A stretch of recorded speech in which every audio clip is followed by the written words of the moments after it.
Mi estimado licenciado. ¿Qué tal? Buenos días. Muchas gracias a todos aquellos que nos hacen favor de escucharnos por este medio.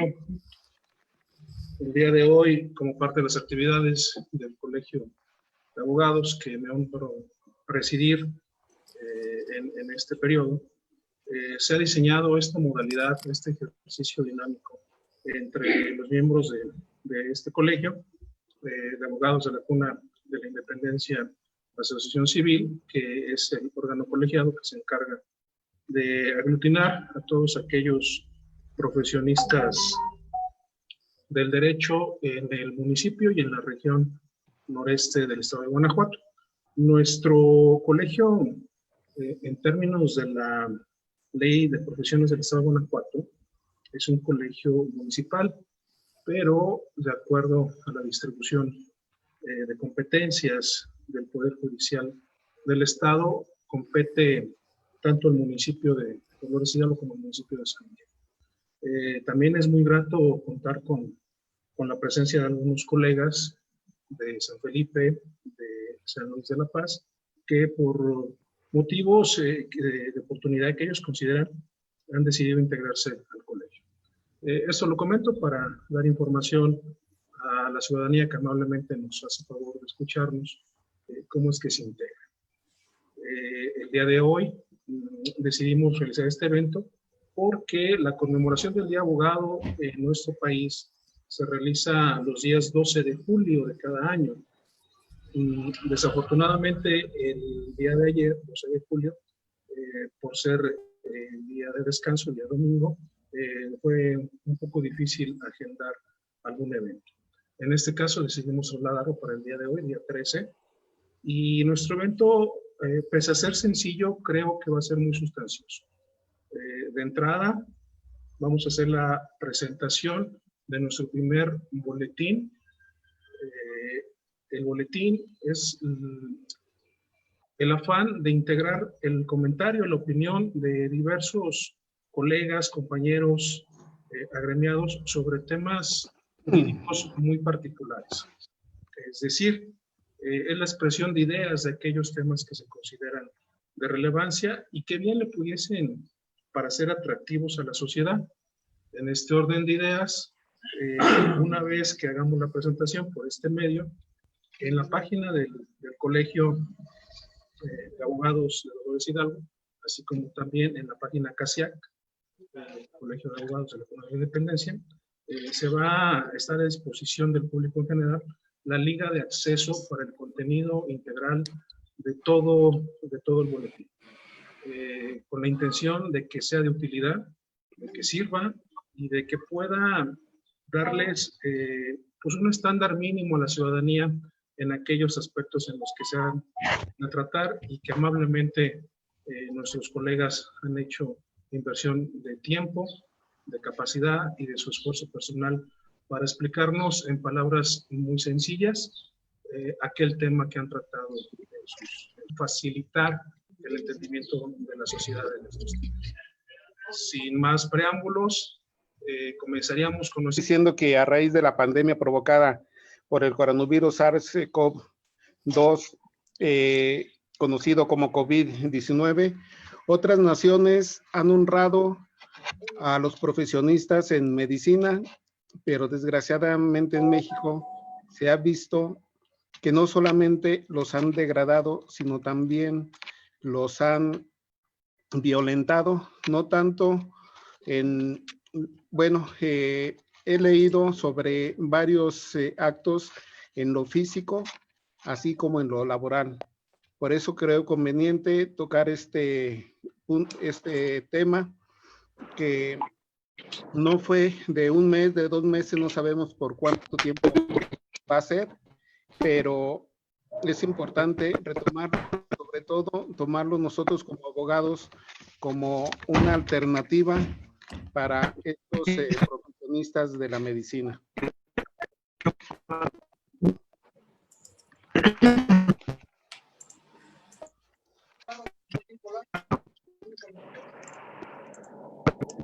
Bien, algunas preguntas que se han hecho los médicos son: ¿puedo negarme a atender a un paciente?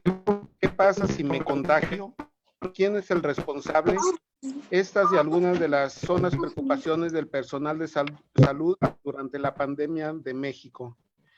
Y en medio de la carencia de insumos con los que se les obliga a trabajar, aún así se quedan por su ética profesional con la incógnita de si deben trabajar o no.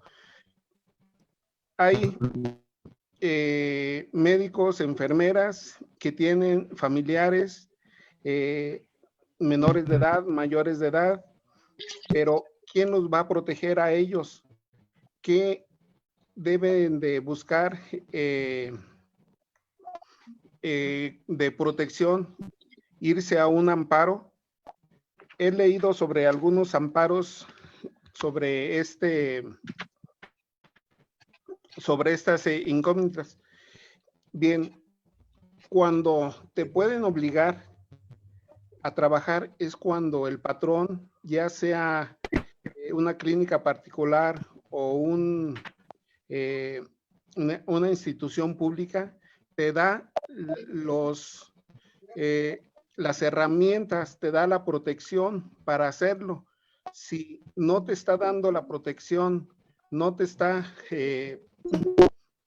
otorgando las facilidades para poderte cubrir, entonces vamos al artículo 1 de la Constitución, donde estás necesitando la protección. La Constitución te protege sobre tus derechos humanos. Si no estás recibiendo las herramientas o la protección para hacerlo, y la Ley Federal del Trabajo también te está protegiendo si el patrón te da las herramientas necesarias para tratar los casos del COVID.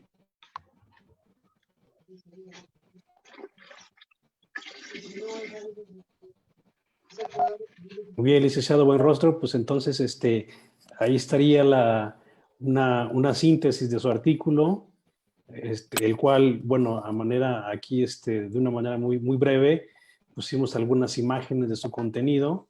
Lo vamos, como ya lo comentamos, este artículo, más en el boletín completo, la revista completa la vamos a subir a nuestras redes sociales del colegio, pues para que los interesados puedan leerlo. Dicho sea de paso, este boletín intentamos hacer un buen esfuerzo para que mes con mes se vaya lanzando un nuevo ejemplar con el apoyo de todos los colegas, miembros del colegio, e incluso aquellos colegas que no pertenezcan al colegio, pero que desean contribuir con algo, con algún análisis, alguna reflexión, aportar algún material que consideren relevante, pues bueno, para precisamente alimentar el boletín. En estos casos, en estos momentos, le dejamos el uso de la palabra a nuestro presidente Antonio Redondo para que él nos comparta ahora su artículo que tuvo bien a compartirnos, más o menos decirnos en qué consiste, en un tiempo de aproximado de 5 minutos, pues para llamar un poquito la atención, y si a la gente le interesa, pues bueno, pueda consultarlo en nuestra página de internet de Facebook del Colegio de Abogados. Adelante, señor presidente. Sí, licenciado, muchas gracias. Mira, antes que otra cosa, como tú bien lo destacas, nuestro boletín, en su primera edición, es un producto de gran calidad. Se hizo un esfuerzo muy grande, titánico, para el efecto de establecer de manera muy puntual estos temas. Dicho lo anterior, considero yo que es muy útil para toda la sociedad, no solamente para aquellos abogados, que desde luego serían los más enfocados de conocer estos temas. A mí me llamó mucho la atención hacer un breve comentario, una pequeña aportación sobre un tema que se ha hablado, pero que nadie me escucha. Concretamente, me refiero en estas breves páginas sobre la violencia de género dentro de la pandemia.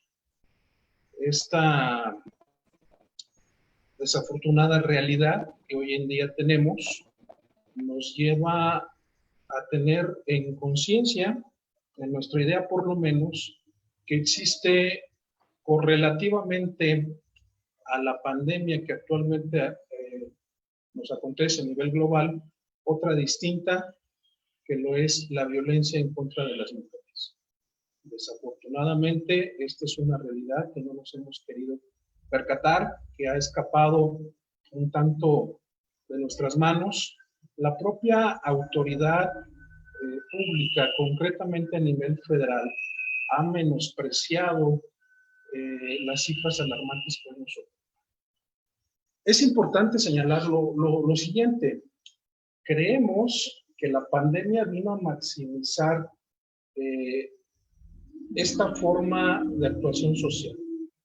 La violencia de género siempre ha existido y nos duele reconocerlo en nuestra sociedad, más que en algunos otros ha sido algo muy reiterativo. De manera común, de manera constante, el hombre mexicano considera que dentro de su esfera de facultades, de derechos, se encuentra una potestad hacia la mujer.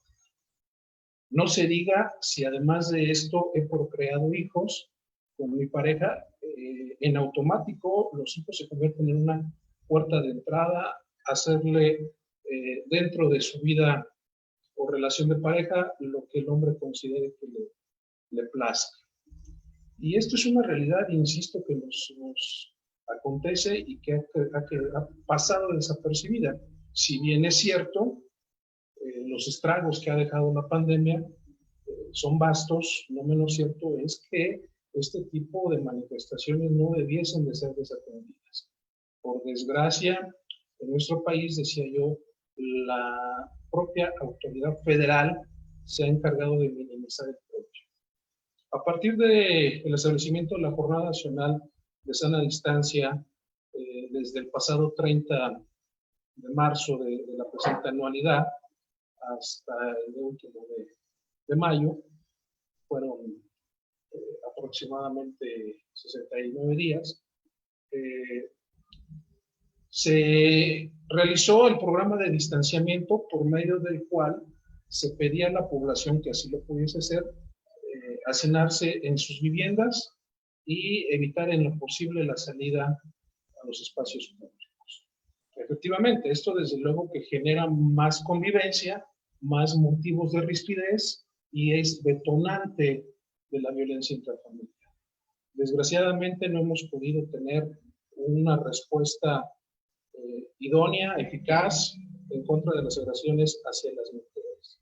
El intento más común es la línea telefónica, similar a Locatel, que sobre todo en el área de la megalópolis de la Ciudad de México, medianamente ha funcionado a través del programa No Está Sola, que ha sido la respuesta que más se ha podido focalizar.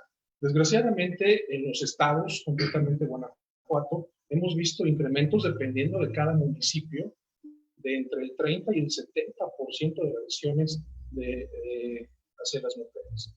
Esto, contrariamente a lo que pudiésemos pensar, se maximiza en el medio rural.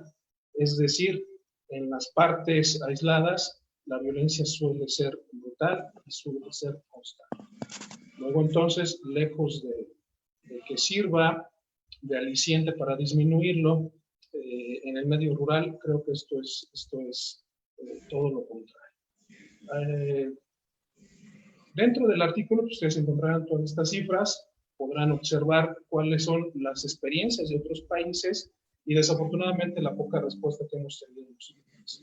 Hay que destacar algunos casos muy loables. El caso de España, dentro de una de sus provincias, en Islas Canarias, optó por un programa al que llamó Mascarilla 19, en el cual el solo hecho de que la mujer acuda a la farmacia más cercana y pida una mascarilla, un cubrebocas 19, es suficiente para alertar a los servicios de emergencia de que esta mujer es víctima de violencia intrafamiliar. Con esto se cubre la parte del anonimato y de la seguridad hacia la víctima.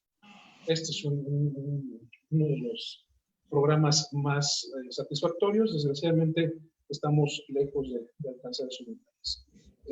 No lo veamos con derrotismo. La intención del artículo pues es precisar estos antecedentes y en conjunto como sociedad tratar de buscar una salida a estos problemas. Muchas gracias.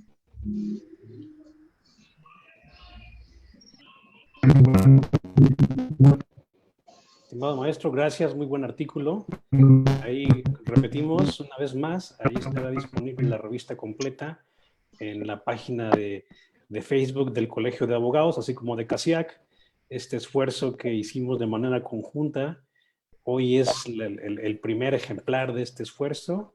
Y bueno, esperemos que de aquí en adelante pues, se vaya sumando cada mes, que contemos con el apoyo de todos los colegas y comunidad jurídica en general para ir nutriendo este proyecto que al menos es único dentro de los colegios regionales. Yo, la verdad, fuera de los colegios nacionales, no conozco, al menos no me he enterado de algún proyecto similar, o sea, así que pues estamos muy contentos, ¿no? Y qué mejor que lo estamos celebrando, lo estamos festejando, justamente conmemorando el Día del Abogado, que fue ayer, que por razones obvias pues no lo pudimos hacer en domingo, pero bueno, aquí estamos el día de hoy. Pues ahora toca el turno de la licenciada Alma Rosa César López. Ella nos trae un artículo relativo a los derechos humanos de cuarta generación, también muy interesante, también va a estar a su disposición. Entonces, cedo la palabra a la licenciada Alma Rosa César López. Gracias, licenciado. ¿Me escuchan bien? Adel, sí, perfecto, licenciada. Okay. Muy buenas tardes a todos. Antes que nada quisiera felicitarlos por el Día del Abogado, que fue ayer, efectivamente, como usted lo alude, pero pues por obvias razones de distanciamiento, pues no podemos felicitarnos como se quisiera y como se debiera. Yo el artículo que su servidora escribió, en resumen, trata sobre, de hecho se titula Derechos de Cuarta Generación, y todo fue pensado también en base a lo que surge a raíz de esta pandemia. Un ejemplo claro es ahorita, pudiéramos estar reunidos todos en algún lugar haciendo esta conferencia, mas sin embargo la pandemia pues nos lo impide y nos obliga a estar unidos virtualmente. He ahí que por ello decidí escribir sobre los artículos, sobre los derechos de cuarta generación. A mí me pareció un tema interesante, puesto que la pandemia nos enmarca, nos hace denotar esta necesidad que todos como sociedad, como personas, tenemos que irnos integrando a lo que es tecnologías, la información a base de las famosas TICs. Yo no les voy a decir ahorita qué significan las TICs para quien no sepa ni nada, por eso hay que leer el artículo. Yo espero que sea de su total agrado. La teoría, tal vez alguien, bueno, sin menospreciar a nadie, pero tal vez alguien diga, ok, hay derechos de primera, segunda, tercera, porque ya vamos en una cuarta generación. La pandemia nos ha obligado a estar distanciados, como ya lo dije, pero también nos hace pensar si el estar informados, el estar conectados a una computadora, el tener internet, más bien ahorita tenemos que tener internet pues para hacer varias de nuestras actividades. Entonces podríamos pensar, ¿eso podría llegar a ser un derecho o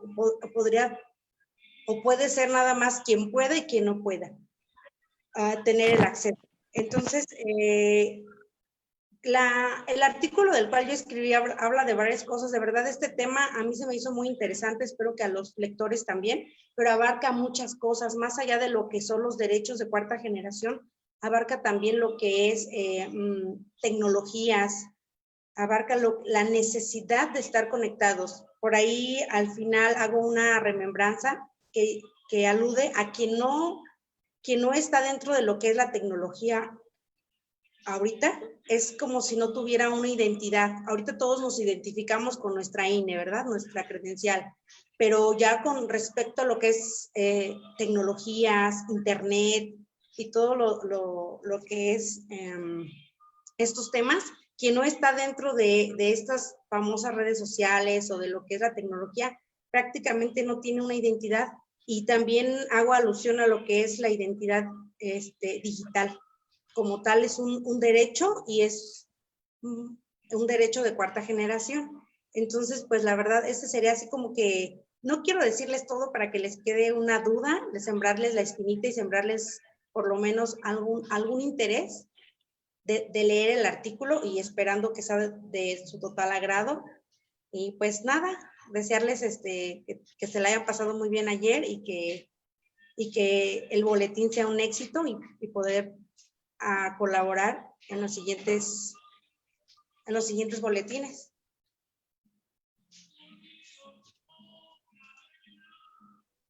Licenciada Alma Rosa, muchísimas gracias. Gracias por su artículo. En lo personal me di la tarea de leerlo. Me pareció muy interesante. Bueno, por asuntos personales, pues yo convivo mucho con la tecnología Sí. por azares de la vida. Entonces, bueno, me pareció muy oportuno, muy oportuno. Yo también estoy de acuerdo que en pleno siglo XXI el ejercicio de la abogacía y su comunicación a través de las plataformas digitales, llámese como se llame, pues creo que llegó para quedarse, ¿no? Tal vez no nos queda más que acostumbrarnos a este nuevo ritmo. Como dices, difícilmente un negocio, un prestador de servicios, un vendedor de algún tipo de producto, si no está en Internet, pues definitivamente pasa desapercibido por la mayoría de las personas, ¿no? Al grado de que, bueno, hoy día el derecho de acceso a Internet es un derecho humano, así lo menciona la Constitución Política de los Estados Unidos Mexicanos, así lo mencionan también varios tratados internacionales. Entonces, bueno, hoy más que nunca son estos temas que ya estaban presentes, que ya estaban allí, pero el tema de la pandemia pues vino a detonarlos, ¿no? A detonar más la velocidad con la que venían desarrollándose esos temas.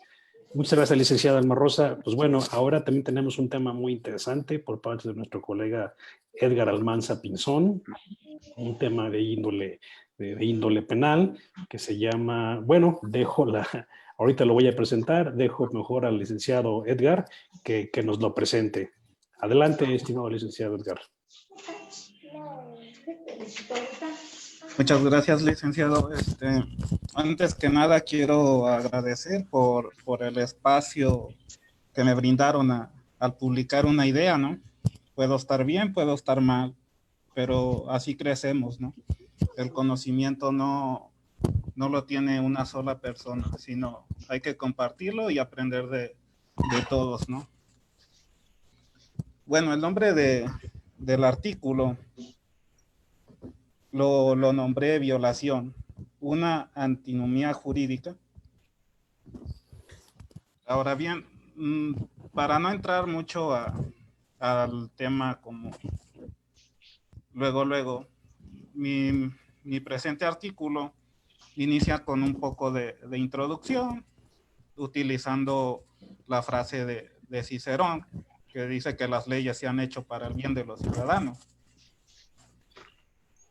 La inspiración de este artículo surge de un proyecto de tesis que estoy presentando en la maestría, que actualmente estoy estudiando.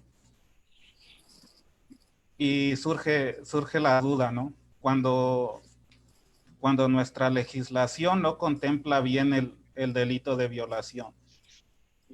Porque si bien se encuentra plasmado en el artículo 180 del Código Penal de Guanajuato, cabe decir que su definición no es muy específica, algo que en mi humilde opinión, el Código Penal debe de ser ejemplar. ¿Por qué? Porque se trata de de inhibir la conducta humana que no cometa delitos. Entonces, por lo tal, debe de ser ejemplar. Y entonces nos encontramos nada más con una definición en el código que nos dice de qué es, permíteme checar el artículo, a quien por medio de violencia imponga cópula a otra persona, nada más. No nos define qué es cópula. Entonces, a lo cual yo me decidí investigar más. Me estudié el Código Penal Federal, el cual dice en su párrafo segundo que es la introducción del miembro viril. Al decir introducción del miembro viril, ya estamos poniendo un rostro, lo cual no debiera, porque creo que la conducta delictiva, al decir conducta es decir ambas personas, ambos géneros, hombre y mujer. Entonces, bueno, me entró la curiosidad y quise plasmar ese artículo. Me encontré con jurisprudencias, obviamente. Hay una jurisprudencia que en mi persona es la más elocuente, que da una definición de cópula a mi persona, a mi punto de vista. Creo que es la que creo que debería de estar plasmada en el código, ¿no? Como para definir, porque vuelvo a repetir, el Código Penal debe de ser ejemplar, por lo menos para mí. Y bueno, pues invitarlos a que lean el artículo, mi idea. Obviamente estoy abierto a cualquier, gracias por el espacio y espero que no sea la primera y última vez que me dejen escribir un artículo, ¿verdad? Planteando mis ideas.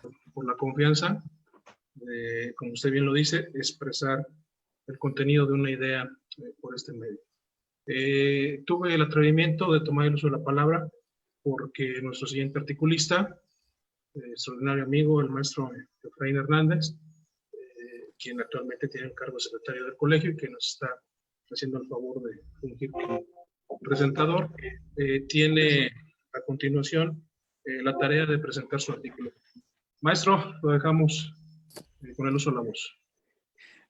Estimado maestro, gracias, muchas gracias por la presentación. Efectivamente, bueno, yo les voy a platicar un poquito en qué consiste mi artículo de una manera muy breve. Bueno, pues este artículo trata un poquito de tecnología y más en el ámbito pues de los derechos de autor, ¿no?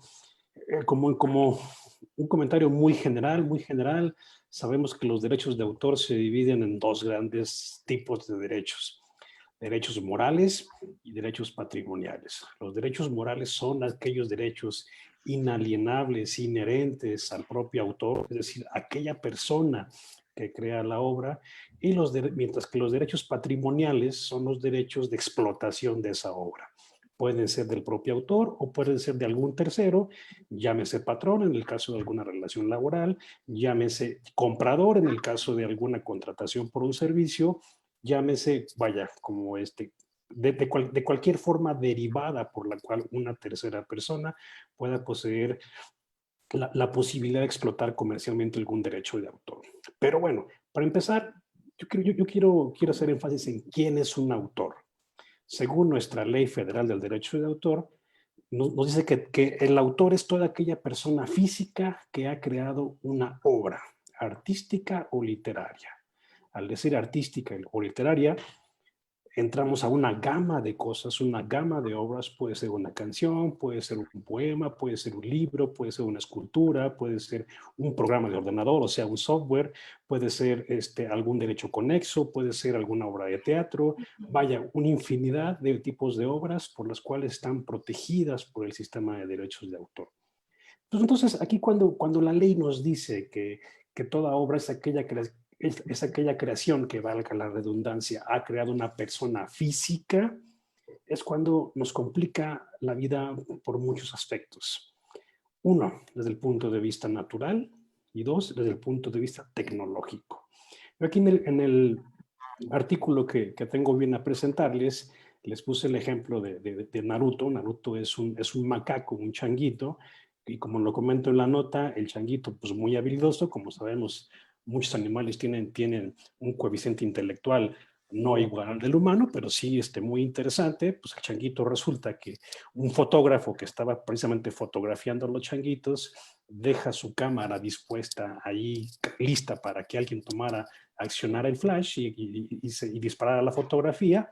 La dejó a la vista del changuito, ¿no? Entonces, y el changuito, entre muchas maravillas, logra tener esta selfie que estamos ahí en pantalla.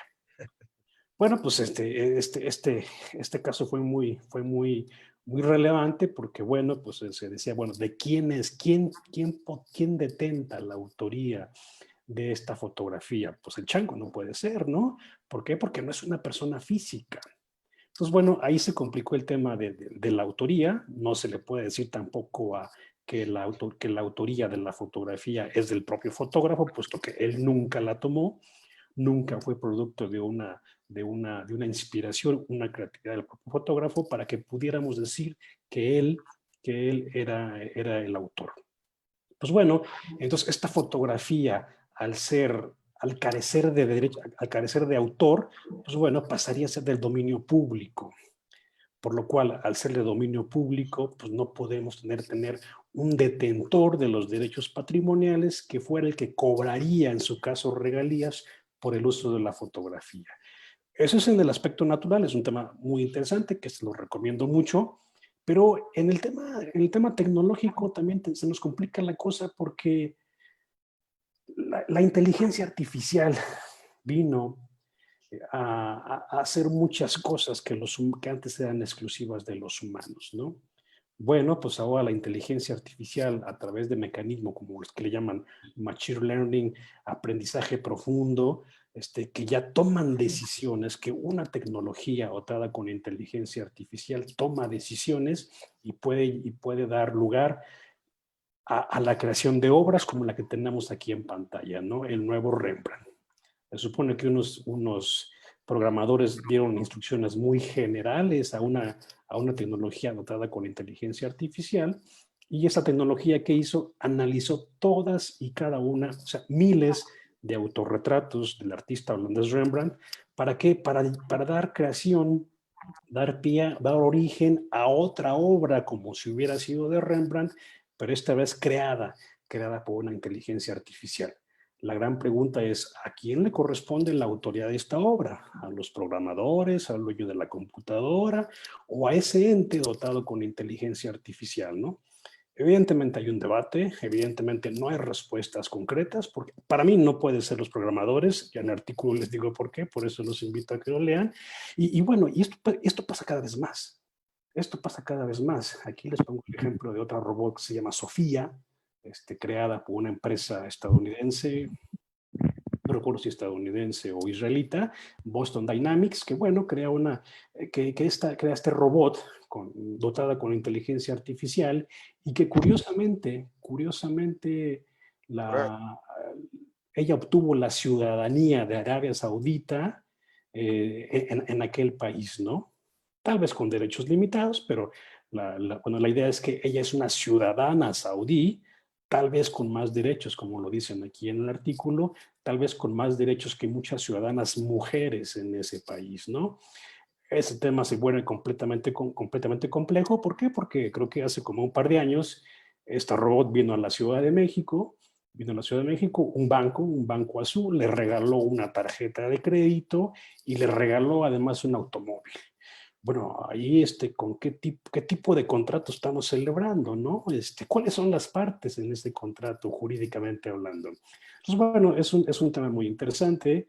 También aquí les platico de que el tema de la inteligencia artificial, su crecimiento es exponencial. Aquí hago referencia a un investigador venezolano que radica en Estados Unidos, que él dice que en este momento en Corea del Sur están trabajando sus congresos ¿para qué? Para dotar de derechos humanos a los robots. En este momento en Japón están creando directrices para el tratamiento de los robots y comportamiento de los robots. Entonces, como una de las conclusiones es, puede que el sistema de derechos de autor esté cambiando por la aparición de estas nuevas tecnologías, puede que aquella definición que vimos en las clases de introducción al estudio del derecho, que derecho era el conjunto de normas para crear, para regular la conducta de los hombres en sociedad, puede que haya o esté en proceso de quedar obsoleta para justamente crear la regulación de este tipo de entidades dotadas con inteligencia artificial. Así que, bueno, sin más, yo los invito a que lean este artículo y todos los que se presentan en la revista. Y muchas gracias. Y bueno, creo que también aquí tenemos a la participación de nuestro colega Eduardo Ramón Gallegos. También tiene un tema muy interesante y muy ad hoc en estos tiempos de pandemia, que también se los voy a poner aquí en la pantalla.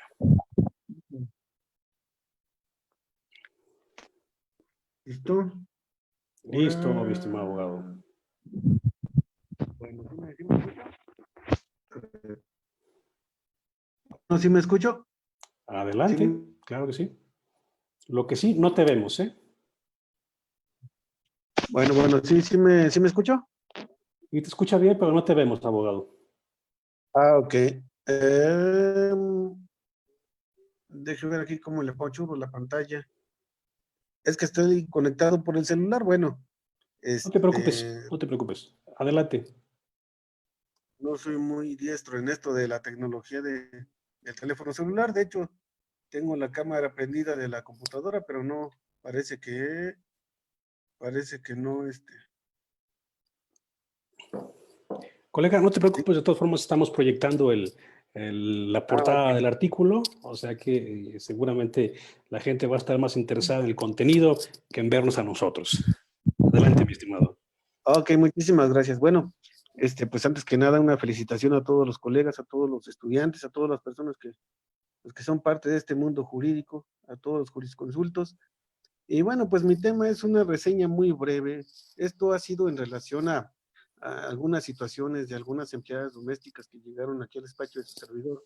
Y pues obviamente tenían la problemática de que los patrones, pues en algunos casos las despedían. Aquí empezamos tratando un poquito analizar de origen, y pues yo pienso que es algo interesante de checar lo que es lo que se refiere al artículo 42 bis. Si bien sabemos todos que el artículo 42 pues nos habla de una rescisión temporal del trabajo, ¿sí? De las obligaciones de prestar un servicio y de pagar un salario sin responsabilidad para el patrón y para el trabajador. Sin embargo, ya analizando un poquito lo que es el artículo 42b, es el que nos transporta a un caso de contingencia. Sin embargo, dentro de un análisis muy rápido que trataba yo de realizar, pues encontramos aquí que no existe una definición como tal de emergencia sanitaria o contingencia sanitaria. Eso viene expuesto aquí en el artículo que se presenta y que espero les agrade pues leer y encuentren muchísimas dudas más que las que yo pues encontré en esto. El artículo 42 bis nos transporta para esa situación de contingencia que no está bien definida a los párrafos cuarto del 429, lo que obliga ante una contingencia sanitaria a que se pague un día de salario mínimo durante el plazo de un mes. Y bueno, ahí el artículo, la fracción 7, perdón, del mismo artículo del 429 que se menciona, pues nos señala en qué casos se tiene que declarar competente, ¿no? Como contingencia. Sin embargo, pues como ya lo he manifestado antes, no existe una definición como tal. Me supongo que es una pequeña laguna jurídica, porque no, a saber de algún error en el que yo esté incurriendo en esta declaratoria, pues no encontré como tal una definición dentro de la Ley Federal del Trabajo y dentro de la Ley General de Salud, tal como ahí se manifiesta. Sí, nada más se cita en el 356 de esa Ley General de Salud que se pronuncia. Dentro de esto, pues bueno, vamos a checar. Bueno, los lectores espero que al checar esto, pues surjan algunas dudas, surjan algunas sanas críticas, algunos complementos, algunas aportaciones que yo espero sean bien recibidos, porque pues aprendemos todos, claro, de este tipo de artículos. Por cierto, felicidades a todos los ponentes, muy interesantes sus artículos anteriores. Y pues estábamos, este artículo lo puse, pues porque no hace mucho dentro del IMSS, surgió ya la propuesta para afiliar a trabajadoras al Instituto Mexicano del Seguro Social, que en lo personal, pues esta siempre fue una problemática al defender a trabajadoras domésticas, ¿no? En el hecho de que nada más les pagaban el tiempo trabajado, y ahora creo que es un gran avance dentro del tema que nos ocupa, bueno, de lo que estamos tratando ahorita, y pues ojalá y a futuro sí se pueda exigir a los patrones afiliarlas y se pueda defender cabalmente este derecho. Esa sería prácticamente mi aportación y pues muchísimas gracias por darme esta oportunidad. Sé que soy muy malo para hablar, un léxico bastante deficiente, pero estamos aquí con toda la actitud y en espera de nuevas propuestas. Y aquí leyendo al compañero Antonio, el licenciado Antonio, pues sí, yo pienso que siempre hay dudas y siempre hay temas nuevos. Esperemos seguir participando en esta revista y que se nos dé la oportunidad. Un saludo a todos y bueno, pues eso sería de mi parte. Muchísimas gracias y un abrazo a la distancia a todos por el pasado Día del Abogado. Gracias, licenciados. Y pues gracias por hacerme parte de este proyecto y miembro del colegio, claro que sí. Orgullosamente y humildemente, claro, lo manifiesto. Gracias a todos. Muchísimas gracias, licenciado Gallegos. Mil gracias, como siempre. Un placer tenerte con nosotros.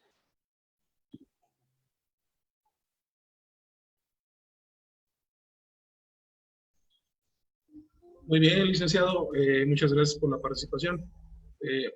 Con esta última explicación de la totalidad de artículos que conforman nuestro primer boletín, que en breve será subido a las redes sociales para efecto de que el público general pueda leerlo, pueda compartirlo y, como bien dicen algunos de los compañeros, puedan criticarlo. El mundo de las ideas es muy vasto, y lo decía el licenciado Edgar, nadie puede asumirse como dueño de la verdad. En ese entendido, nuestro afán pues es efectivamente generar algunas dudas, algunos motivos de reflexión. Y en ese mismo orden me gustaría dar inicio a la siguiente parte de este evento. Habíamos platicado de un tema que fuera trascendental, que fuera de importancia para la mayoría de la ciudadanía y que estuviesen interesados incluso en hacer alguna consulta, algún comentario, y se decidió que este tema sería las acciones de materia familiar. En este contexto, bueno, es un tema muy amplio, muy vasto, y pudiéramos empezar con cualquier tema. De entre los compañeros, si alguien tiene algún tema, algún comentario respecto de esta temática, pues les agradecería mucho que pudiesen compartirlo y nutrir así nuestro panel para efecto de poder hacer algún tratamiento de sus propios comentarios. Entonces quedamos abiertos al comentario de los compañeros. Muy bien, pues esperamos aquí la participación de los colegas, a ver qué comentarios tienen por ahí para nutrir este evento. Bueno, sí, ya. ¿Sí me escucho? Sí, adelante, mi estimado. Okay. Bueno, mire, dentro de esta temática familiar, realmente me parece, en lo personal, pues aquí es donde ha abundado un poquito esa modalidad de un medio año para acá aproximadamente. Y es curioso ver que de repente en la mayoría de los casos, pues ya las relaciones ya son muy, pues ya son desechables, ¿no? Como todo a esta actualidad. Entonces, dentro de esa problemática, si hablamos de divorcio, si hablamos de alimentos o de guarda y custodia de patria potestad, estamos viendo que existen parámetros muy, muy difusos. Si hablamos de algún divorcio, por ejemplo, pues de repente existen ciertas trabas en el asunto de los menores. Lo que ha caído aquí es que de repente ha sido el caso en el que las mismas mujeres van y presentan a los menores a los padres y bueno, en algunas ocasiones nos han quedado a salvos declarados por los jueces los derechos de las mamás para no perder la patria potestad sobre sus hijos, a pesar de la declaratoria misma que hagan en las mismas audiencias. En otros aspectos también, tratándose de alimentos, pues las mujeres dicen, no, pues ¿sabes qué? Pues yo que se queden con mi mamá y yo nada más proporciono alimentos. Los papás dicen igual, ¿sabes qué? Pues por mí no hay problema, pues que se queden allí, proporcionamos alimentos, pero nadie se preocupa o no se preocupan mucho por las visitas y convivencias. Sería un tema interesante ahondar en esto. La materia familiar es bastante vasta y bastante extensa, tiene muchas gamas. Sin embargo, también hay una situación que me tiene un poco curioso, ¿no? De esto sí me gustaría indagar un poquito más, me declaro ignorante de muchas terminologías, no manejo al 100 la materia penal, no es mi fuerte, pero aquí me he dado cuenta en algunas situaciones en las que se exhiben menores, Ministerio Público a veces en aras de resolver sobre la situación de los niños, les han tomado declaraciones sin estar presente un abogado, un trabajador social o un psicólogo, únicamente con la persona que los tiene a su cuidado, lo cual aprovecha cualquiera de los dos padres, pues para interponer sus intereses personales y tratar de afectar a la otra persona. Digo, son temas muy vagos los que estoy discutiendo ahorita, pues la misma situación de que les comento las situaciones de familia, pues son bastante, tienen muchísimas aristas, tienen una gama bastante magnífica de temas y suposiciones. No sé en concreto cuál tema pues pudiéramos abordar en este momento de todos los temas existentes. Gracias. Muchas gracias, licenciado. Sí, así es.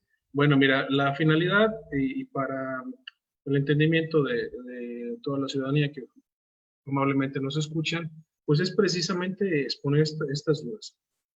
Comentabas tú hacer la prueba que hoy en día se denomina escucha de menores a cargo del juez y en algunas ocasiones efectivamente sin la asistencia de quienes legalmente están facultados para intervenir.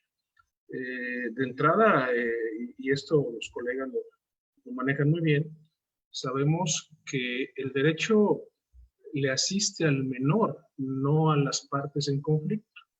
Y ese derecho se llama el interés superior del menor y por ende el juez debe de escuchar, debe de saber cuáles son sus intereses, cuál es su estatus y cuáles son las posibles peticiones de los menores para efecto de valorar en una congruente determinación de todos los elementos que pueda llegarse el juez sobre acciones, como tú bien señalas, de custodia, de guarda, de alimentos e incluso de regímenes de visita o convivencia con los padres o con la familia extendida. Hoy en día es muy común que los conflictos del orden familiar ya no es solamente entre esposos. Muchas veces se traslada al ámbito de los abuelos, de los tíos, de los primos, quienes reclaman una convivencia que normalmente tenían con los menores y que por algún motivo les ha sido privada. En ese entendido, pues bien valdría la pena ir señalando cuál pudiésemos acotar como la suficiencia en el respeto de ese interés superior del menor. Ese sería mi comentario. Si alguien más gusta tomar la palabra para efecto de ampliarlo, como bien decía el licenciado Ramón, o por lo menos hacer más grandes las dudas que ya tenemos.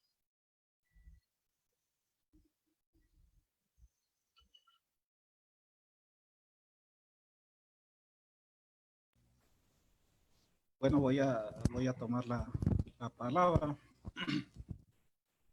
Un aspecto que quisiera tocar y aprovechar las redes, ya que se está transmitiendo, es de hacer conscientes a esos deudores, a esos deudores alimentarios, ¿no?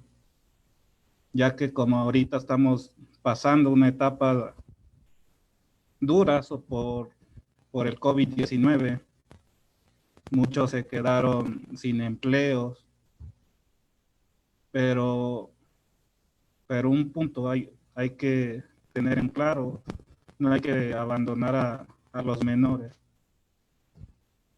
ya que ahorita muchos se quitan con que no puedo dar pensión alimenticia porque no tengo trabajo, pero la pregunta que yo abro es de que ¿acaso los deudores alimentarios no comen? ¿Acaso no tienen necesidades de satisfacer el modo alimentario? Ya dejémonos de cosas vanas, ¿no? Que serían juguetes o X cosas. Los alimentos son los importantes para el crecimiento y desarrollo del menor. Entonces, por esa parte, pues sí quiero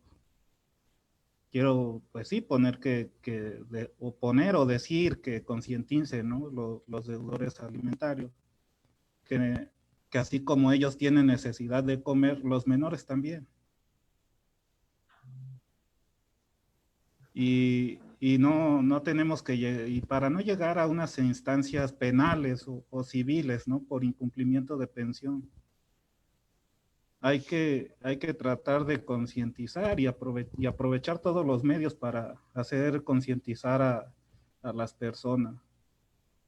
Y así como la familia luego nos apoya, pues cuando tenemos hijos, creo que ahí es cuando se ve más el apoyo, ¿no? De que, oye, no tienes empleo, pero bueno, hicimos una vaquita para que lleves una pequeña despensa a tus hijos. Ahora sí que, más que nada hay que buscar concientizar, ¿no? A los deudores alimentarios y es lo único que podría aportar sobre el tema de alimentos, ¿no? O bueno, el objetivo más que nada, de concientizar a los deudores. Colegas, no sé si ustedes estén de acuerdo con su servidor en el comentario que voy a formular.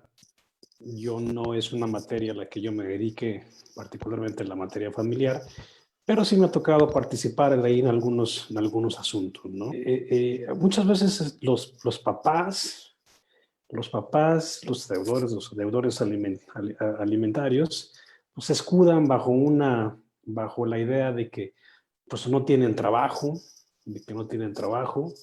y a veces esa falta de trabajo, no digo que siempre, porque el trabajo no es algo que abunde en este país y aparte en esta región donde no precisamente estamos llenos de empresas, pero a veces hasta me ha tocado ver que la falta de trabajo es hasta provocada, ¿no?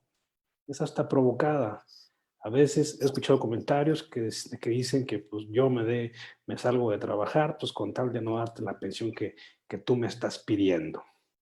Entonces, bueno, ahí ya bueno, en una posición ética, moral, pues ya muy particular de la persona, pero me llama la atención lo siguiente.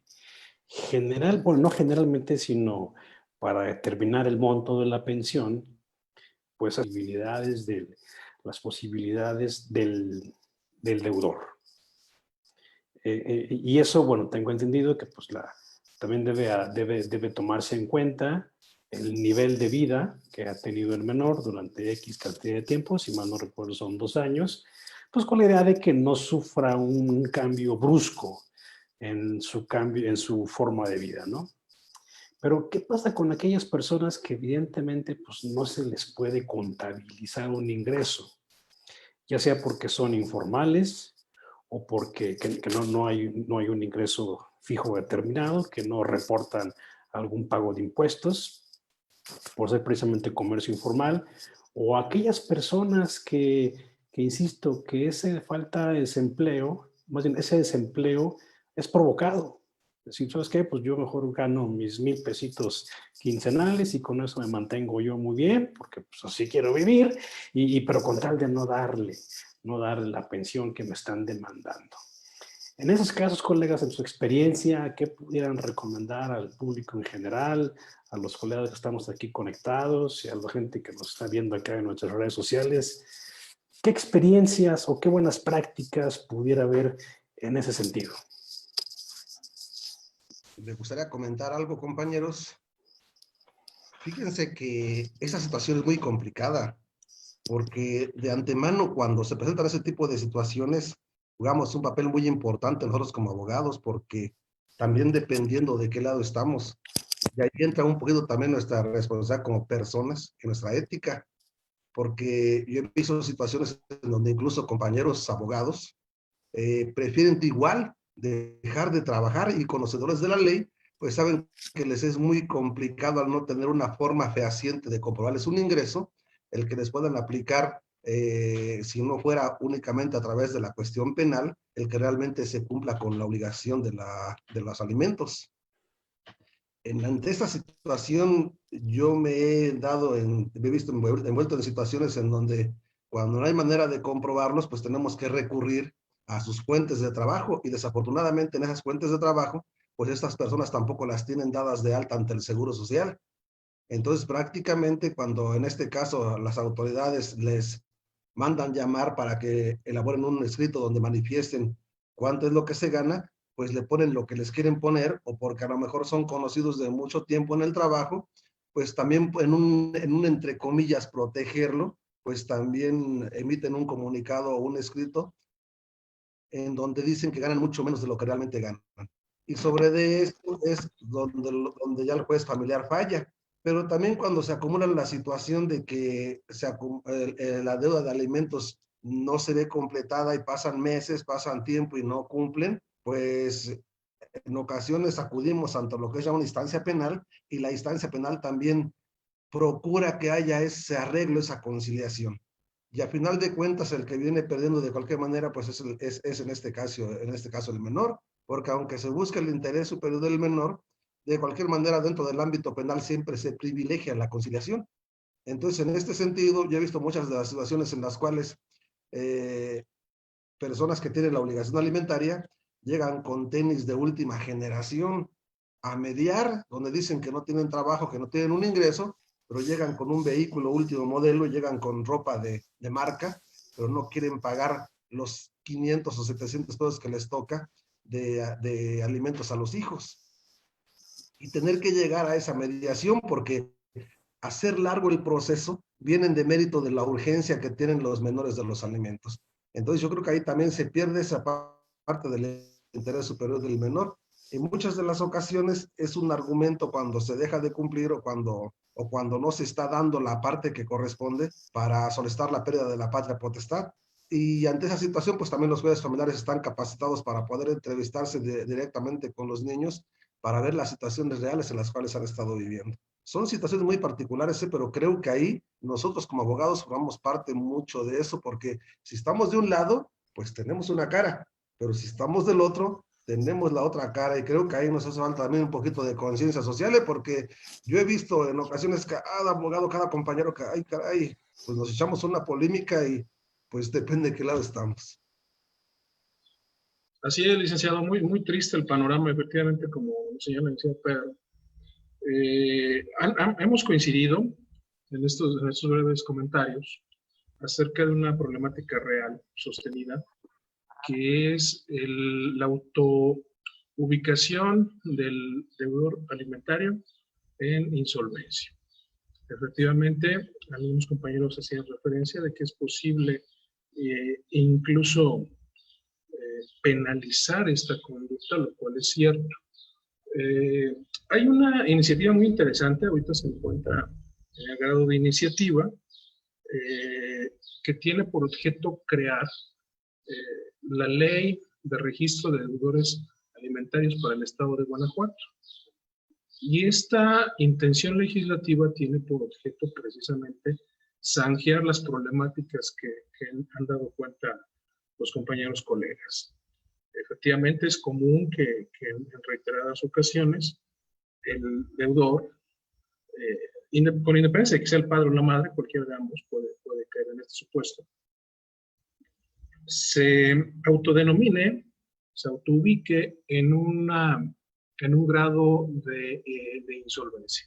De entrada, es cierto, cuando se trata de una persona cautiva en términos fiscales, es decir, de un empleado cuyo empleador da registro de nómina, pues es bastante sencillo. Se le pide informes y en el caso de las pensiones se le ordena la retención al empleador de la cantidad que disponga el juez familiar. Incluso también vale la pena señalar que aquí se han incurrido en algunos excesos, porque hay ocasiones en que hay sentencias bastante laxas en donde la pensión abarca hasta en ocasiones más del 50% del salario íntegro de una persona. Y esto pues, es descomunal. También hay que reconocer esa parte. Sin embargo, esas son los asuntos fáciles, por así llamarlos. En algunos otros momentos, por desgracia, cuando no existe esta forma de acreditar el ingreso de una persona, pues se acude generalmente al prorrateo por medio de las famosas sumas, de las unidades de actualización en medida, y que vinieron a suplantar la utilización de los salarios mínimos para efecto de establecer una cuantía fija, determinada, de una pensión alimentaria. Sin embargo, cuando por cuestiones propias, personales del deudor, oculta los ingresos o se autoposiciona en esta causa de insolvencia, se puede acudir, o la intención de la nueva legislación será acudir a ella para efecto de establecer diversas sanciones del orden patrimonial en contra de estas personas. Muchas veces, efectivamente, se llega al dilema entre ejerzo acción penal y que el deudor pudiese incluso llegar a la privación de la libertad, pues menos va a aportar. Si de suyo propio trabaja y no aporta, preso mucho menos se va a obtener la finalidad. Entonces, a veces esa es una serie de vicisitudes. Esperemos que esta nueva legislación vaya caminando y sirva para poder darle mayor certeza a las personas. Muy bien, quisiera hacer referencia a un comentario que amablemente nos hacen en redes sociales, en Facebook. Por ahí nos preguntan, respecto de derecho familiar, sugeriría que como colegio de abogados solicitáramos que la representación de derechos de niños, niñas y adolescentes, así como el fiscal adscrito, realmente realice su trabajo. Es una pregunta bastante interesante.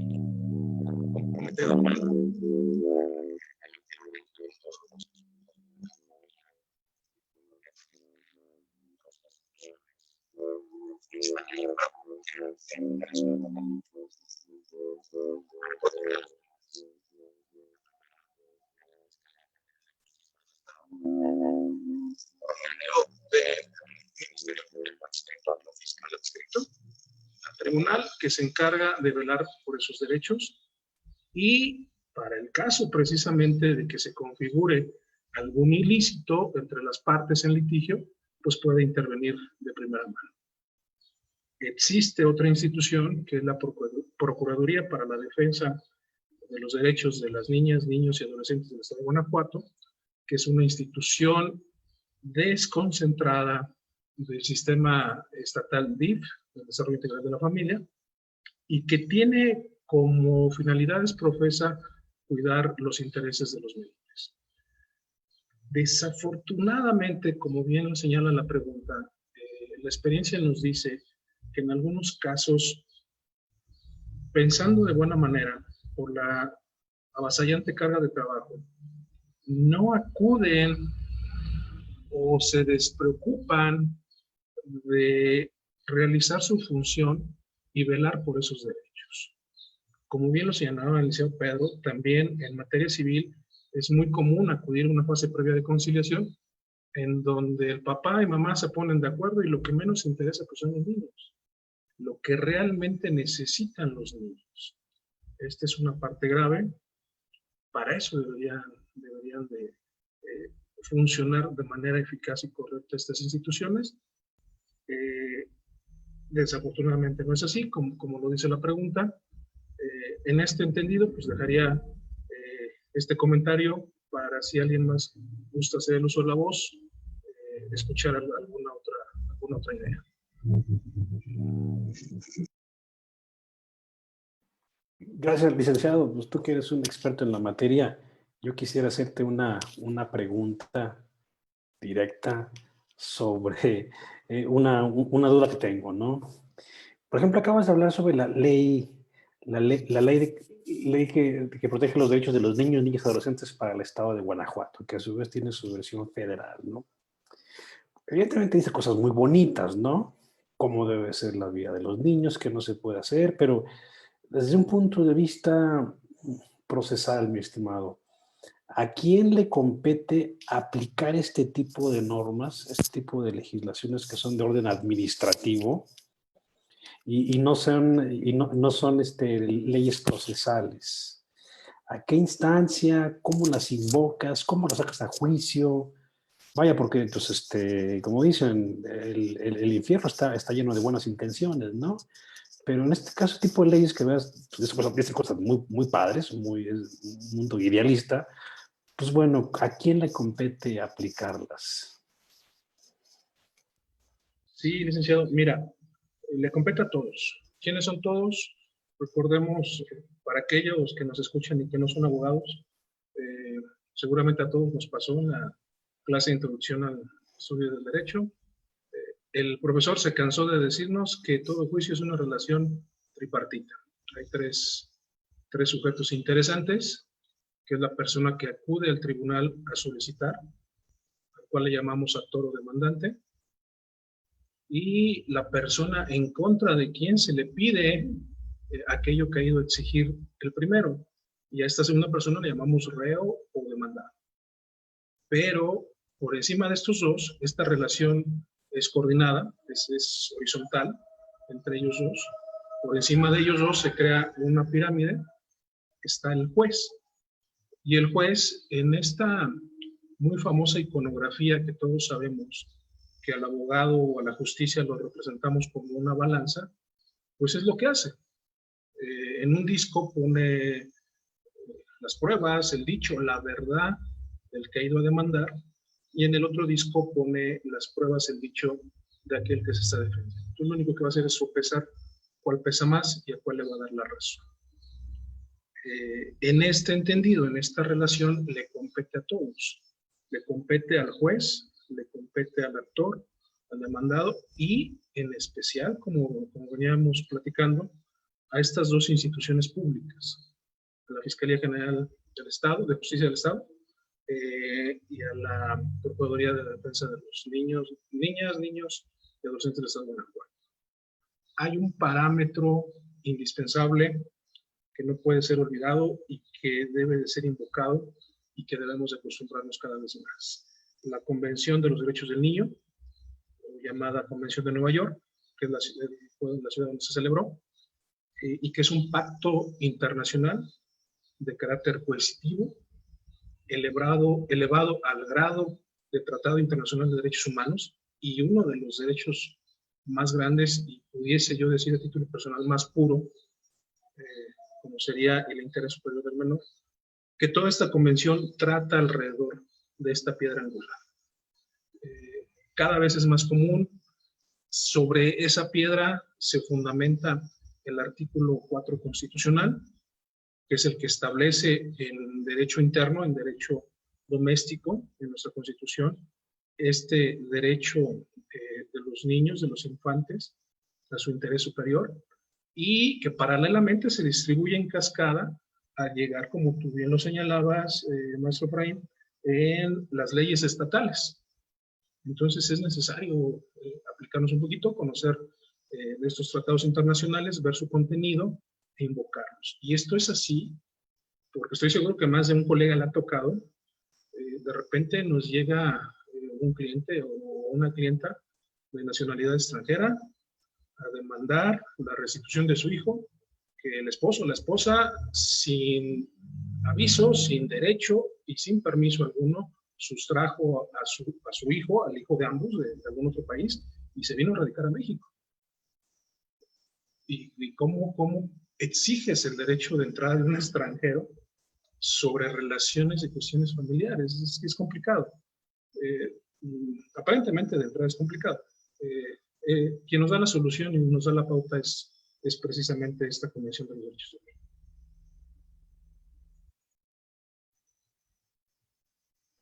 Muy bien, interesante. Gracias, mi estimado. Como siempre, muy claras tus respuestas.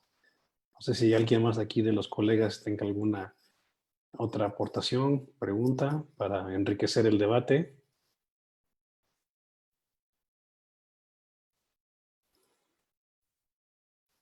Bueno, sí, ya. Bueno, ya para complementando lo dicho por el licenciado Antonio, que efectivamente pues, tiene razón en lo que nos comenta, pues hablamos que dentro del Código Civil, de las obligaciones que surgen del matrimonio, que por lo general nunca se siguen, pues entendemos que la finalidad de estas son tres. Una de ellas, pues es el apoyo o la ayuda mutua, la otra, pues bueno, es la cohabitación o convivencia, y pues por último tenemos a la preservación de la especie. Sin embargo, pese a que dice el Código Civil de nuestro estado que ambas personas tienen mismas obligaciones y mismos derechos, tanto en lo relativo con el lugar y en lo relativo con la organización familiar, pues entendemos que no siempre es así. Desgraciadamente, como tal, ya ha quedado más que señalado. Muchos de los menores son el último punto del que se trata. Inclusive han llegado casos en algunos juzgadores, no todos, no generalizo, pero en los cuales no se enfocan tanto al problema. Se enfocan básicamente en dos aspectos. Uno, el hombre, pues obviamente tiene primero la obligación de proporcionar alimentos para después pedir un derecho, lo que es las visitas y convivencias, que también pues entendemos que de acuerdo a la convención que señala el licenciado Antonio de los derechos de los niños y a la ley general de los de niños, niñas y adolescentes del estado de Guanajuato, pues se habla de que es un derecho de los menores la convivencia con sus padres. Aquí hay algunas situaciones en relación a esto, y lo comento de todo lo anteriormente dicho. En algunas situaciones las mujeres abandonan al marido, sea cual sea la situación. Hay muchas jurisprudencias que señalan que la sustracción no siempre es internacional, sino dentro del territorio nacional. Pero en la práctica me han tocado situaciones en las que el hombre pues va y denuncia la desaparición de la mujer y los hijos, y en el momento en el que se apersona la mujer sin mediar la actividad del Ministerio Público como agente investigador en relación al interés superior de los menores, de realizar un examen psicológico para, pues sí, dilucidar la situación de los menores, su situación psicológica ante ese revuelco momentáneo que les ha dado pues las decisiones de sus padres. Simplemente la señora llega y manifiesta que ya se encuentra, que ya regresó al domicilio y en automático el Ministerio Público hasta les dice, bueno, ¿y usted qué es lo que decide? O ellos mismos incitan a las personas a decir, bueno, por lo tanto, solicito al Ministerio Público, den por concluida la presente investigación, ya que no es mi deseo continuar con la misma, ya que hemos regresado y estamos todos bien. Yo aquí, hablando también en relación a esto, pues qué tal como lo señala el licenciado Antonio, pues obviamente de repente, aparte de que la actividad del DIF, de la Procuraduría de los Niños dependiente del Ministerio Público, pues son deficientes en sus funciones, pues entendemos que no hay muchas personas trabajando dentro de esas instituciones, lo cual, pues aparte de que no son las personas más capacitadas o las que tienen un acreditamiento para apersonarse en los puestos que ocupan, pues obviamente el número de empleados que tienen, pues es muchísimo menor. En algunos casos particulares, pues bueno, los canalizan vía DIF a particulares para que les den algunas asesorías. En este sentido, y ya para concluir, creo que ya me revolví un poco de todo lo que iba a decir, lo voy a apuntar para la próxima, pues nada más señalar que si bien es cierto, sí hay algunas sanciones en relación a la sustracción de menores, que sería lo que respondería lo que comentaba el licenciado Antonio, pues llevado a la práctica, muchas veces empezamos desde la mala praxis de los juzgadores. Una, al decir, ¿sabes qué? Pues nada más aquí se pelean derechos de visitas y convivencias y pago de pensión alimenticia. Cuando realmente si analizamos y buscamos o cuando aportamos algunas situaciones en las que se solicita alguna pericial psicológica, alguna pericial en trabajo social, pues obviamente las desestiman al establecer que todo se va a arreglar con que las personas queden de acuerdo únicamente en guarda y custodia y pensión alimenticia. Y de hecho hay ocasiones en las que la mujer abandona la guarda y custodia de los menores al cuidado de sus mamás, lo que pues obviamente va en aumento. Y pues esto no lo hacen en comento a sus exparejas. Y sin embargo, las personas, hombres, pues también de repente es muy difícil solicitarlo porque ya previamente los abuelos pues han tramitado alguna demanda de quedarse con los menores. Y realmente en nuestro Código Civil, de acuerdo a mi praxis, no sé, a lo mejor estoy en un error, me gustaría que alguien me hiciera saber, pero creo que con esas leyes de atención a víctimas, y creo que nuestro Código Civil se enmarca de repente una igualdad, pues meramente teórica, ya que en la práctica, pues lo que sucede realmente es una inequidad de género. No, no, no me quiero escuchar muy misógino, ¿verdad? Pero me parece que sí no tenemos muchos, pues muchas defensas. Algunos jueces comentaban, bueno, es que para como hombre, aquí en el estado de Guanajuato al menos, si lo que quieres es pedir, pues primero tienes que acreditar la obligación alimenticia. Lo que hace un poquito latoso esto, porque pues en relación a los hombres es muy difícil que acreditemos el hecho de que estamos pagando un gasto semanal o quincenal a las mujeres. No sé si se concretó la idea, me gustaría que si hubiera alguna noción. Gracias. Mi estimado colega Ramón Gallegos, ¿te referías por ejemplo, al famoso gasto al chivo, que normalmente le llamamos, generalmente o en familias tradicionales, pues que el papá era el que cada semana o cada 15 días, entonces a ver, pues daba el dinero para la familia y para las compras? ¿Te referías que a ese punto era difícil acreditar ese pago de chivo, si me permite la expresión?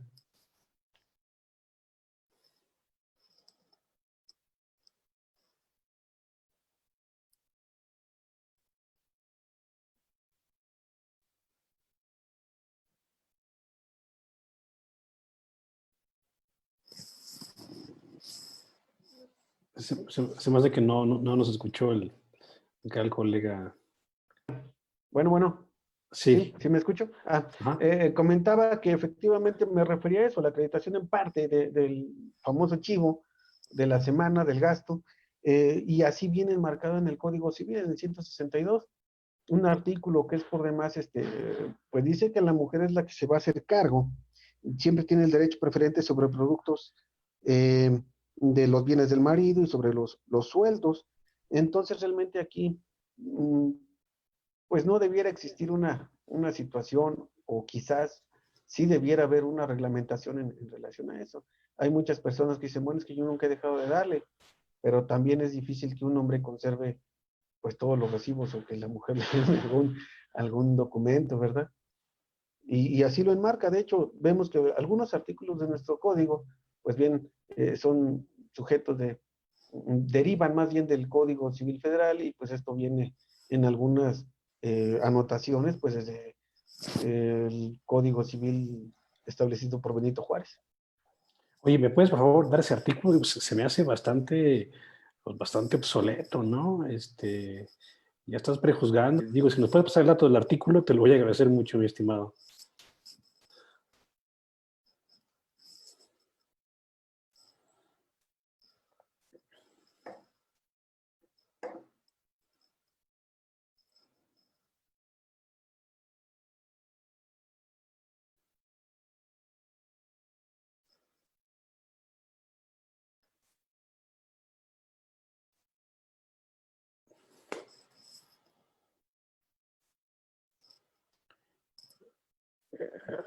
Colega, no sé si te diste cuenta que tienes tu micrófono apagado.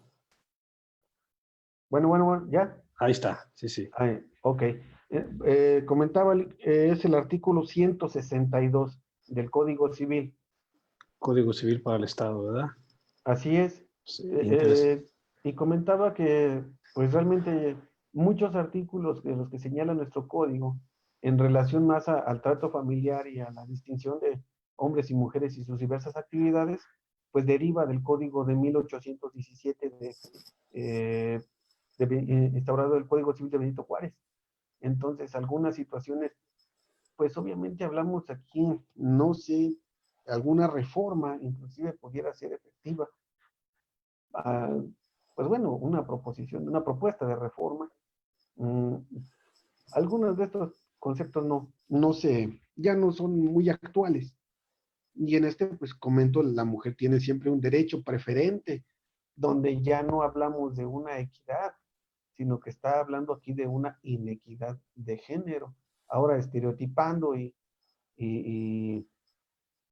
pues hablando de equidad, pues son situaciones, a mi parecer, eh, pues bueno, un poco, un poco difusos, no muy claros en nuestra legislación. Es todo, licenciado. Gracias. Claro, Lucio. Muchas gracias. Pues sí, interesante, ¿no? Estudiar esos temas, ¿no? Como que eliminar esos, o más bien tratar de pelearnos con esos estereotipos en lo que las reformas llegan, en lo que las buenas reformas se materializan. Y pues mientras tanto, ¿no? Como abogados estamos ahí peleando por temas de inconstitucionalidad, inconvencionalidad para este tipo de disposiciones, pues ya prácticamente que atienden a una sociedad que si no bien ya no existe, más bien que si no bien sigue existiendo, pues es un tipo de situaciones que ya debemos de poco a poco ir abandonando, ¿no? Digo, yo conozco muchos amigos, ¿no? 2, 3 al menos, de que ellos son los que se quedan a cuidar a los niños, literal, y sale la mamá a trabajar, ¿no? Yo digo ni que esté bien ni esté mal, cada persona decide, cada pareja decide la forma de vida, y mientras a ellos les parezca una buena manera de convivir, pues es excelente, ¿no? Yo creo que no estaremos para juzgar de que si, tú por qué si eres hombre te tienes de quedar en la casa, ¿no? No, más bien pues se vale, creo que ya las formas que antes eran inaceptables hoy justamente son más tolerables, acabo de ser aceptables, y eso creo que me parece bien. Y este tipo de disposiciones, pues evidentemente, si bien ya es un poco letra muerta, pero pues siguen estando ahí, creo que minan o complican un poquito los esfuerzos que han hecho tanto la sociedad misma, grupos de la sociedad civil y el propio gobierno en erradicar este tipo de estereotipos, ¿no? Pues bueno, pues si no, compañeros, algún otro comentario, pues daríamos por terminado esta mesa de análisis en el que analizamos nuestro nuevo proyecto del boletín o revista del Colegio de Abogados. O sea que si hay algún comentario, pues excelente, bienvenido, y si no, pues daremos por concluido ya este evento. Bueno, ya que me dan la oportunidad de seguir hablando, de participar, gracias. No, hombre, mi estimado. Pues yo pienso que sí sería bueno, incluso necesario. Sí, me escucho. Sí, adelante. Bueno, sí me escucho. Perfecto. Digo que sería bueno una propuesta de parte de su servidor para el colegio, para seguir promoviendo este tipo de charlas, de webinars, o no sé cómo se denominen. Y hablar de temas de familia, pues es hablar no nada más de un concepto, sino que son varios elementos, no solo de talla nacional, perdón, de nuestra legislación nacional, sino también en los que se incluyen ahora ya en relación que todo va con derechos humanos. Pues sería muy Exacto. interesante tratar de ir dilucidando cada uno de todos esos conceptos que componen la familia, ¿no? Hablamos de matrimonio, divorcio, concubinato, alimentos, guarda, custodia, patria, potestad, inclusive pudiera ser también obsoleto capitulaciones matrimoniales en relación a lo que acabamos de comentar, licenciado. No sé propuestas de los compañeros en lo personal.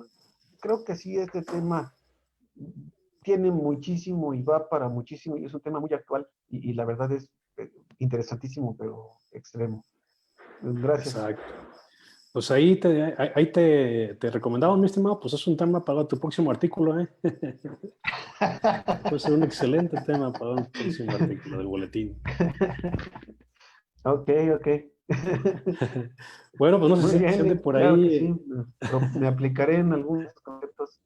Ya dijiste, ¿eh? Estamos en Facebook Live, ¿eh? Claro que sí. No sé si ande por ahí nuestro presidente, pues ya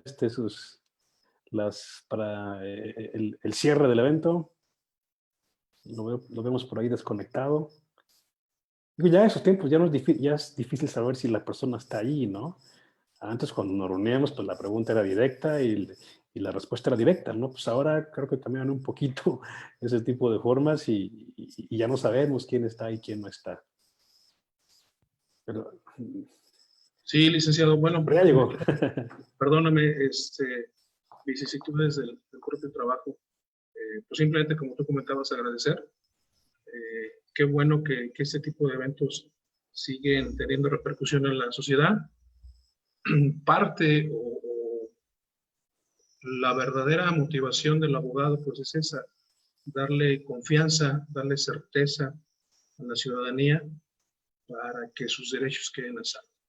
Entonces esperemos que se haya logrado el objetivo. Muchas gracias a todos los que nos hicieron favor de acompañarnos, colegas, a todos los que amablemente intervinieron en esta charla. Y más que nada, agradecer únicamente. Nos despedimos, licenciado, pues tú eres el maestro de ceremonias oficial. Gracias.